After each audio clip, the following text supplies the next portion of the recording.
We did want to put something that really showed the great respect that we've got for our fallen and our living heroes.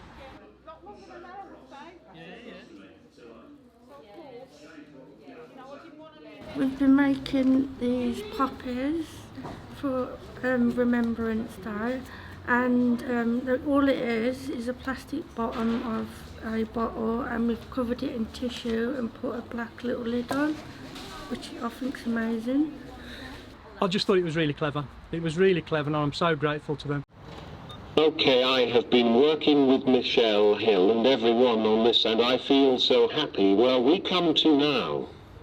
It's amazing. I have these projects and ideas come to me, and sometimes I think, are we going to really struggle with this? And they amaze me every single time.